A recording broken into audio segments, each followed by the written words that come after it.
Well, you've heard of leprosy and tuberculosis, but what about their distant relative, Buruli ulcer? The mysterious flesh-eating superbug is rapidly spreading in Australia and anyone can catch it.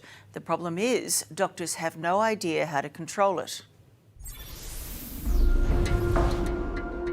Lurking in a swamp surrounding a housing estate is an ancient bug doing damage.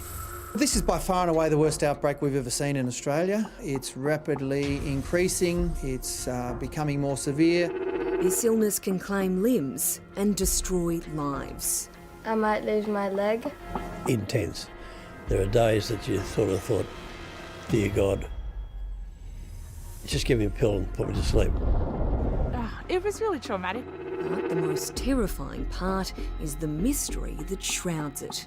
The transmission of the disease is one of the great unknowns. It's really almost unique. It's not quite like any other disease I know about. Experts don't know how to stop it spreading. Where it's headed next is anyone's guess. It certainly is an epidemic. This is 12-year-old Jet learning to walk again after spending 3 months in hospital battling a powerful strain of flesh-eating bacteria called the Buruli ulcer. Stopped me from running around and doing what I usually do in normal life. A terrifying ordeal that Queensland mum Anna Lee says could have ended in disaster. Pretty terrified, to be honest. I remember the moment that the doctor came out of surgery. He said, I think that you need to go to Brisbane and there's a real chance that if we don't find out what this is, that he will lose his leg. And that was, I remember those words, and it was really terrifying. My daughters and my son were told that there was the possibility I wouldn't survive. Neil Hewitt was once an Olympic rower, but after 14 operations, he'll never have full movement of his arm again. Doctors believe this retiree contracted the Buruli ulcer while gardening in his backyard. He now lives with excruciating pain, so bad that at one point he asked his surgeon to do the unthinkable. He said, look, I'm over this. The pain's quite intense still. The disease is killed. I just think, take my arm off now because I'm over it. It's a problem that's increasing quite alarmingly, really. Dr Daniel O'Brien is fighting an epidemic.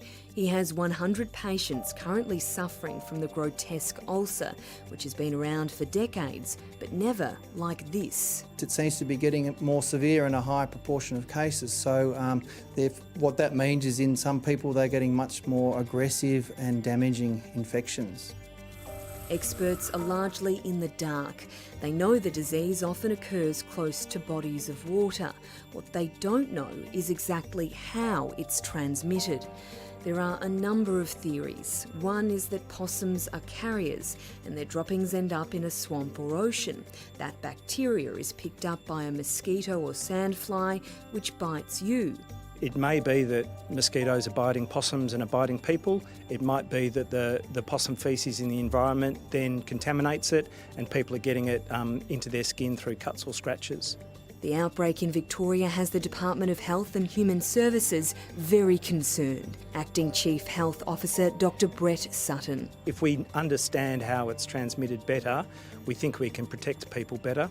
We certainly think that if it's a mosquito-borne disease, then we can really hit mosquitoes hard. That's part of the research program. They don't believe it can go from human to human, but around 5% of patients will have another family member struck down. Nobody would want this disease. Mum Bianca Ludowick and her little girl Isla have gone through this ordeal together. She was so little. The antibiotics that you have to take to deal with that bacteria is really, really strong. You don't want your daughter to be, having those going through her liver and things like that. It's not nice. The first big outbreak of this bacteria was several years ago in Victoria's Far East. They called it the Bairnsdale ulcer. It's also found in North Queensland as the Daintree ulcer. For the last 2 decades, Buruli has been found in Victoria's Bellarine Peninsula. A few years ago, the ulcer travelled across the bay to the Mornington Peninsula. This is the red zone. Doctors have seen cases where people have visited here for as little as half an hour and become infected.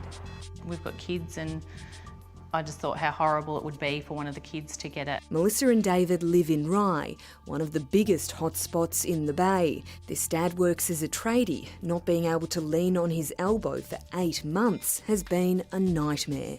It's a long time to have a hole in your arm.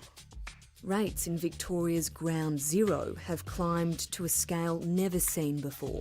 In 2000, there were 2 cases of Buruli. In 2017, there were 277. And experts predict 400 new cases this year.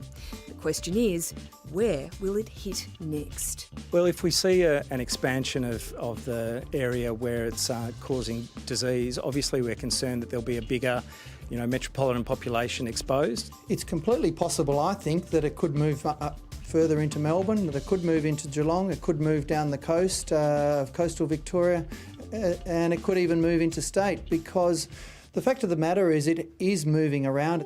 Sarah Marie was living in Melbourne's inner suburb of Carrum Downs when she got it.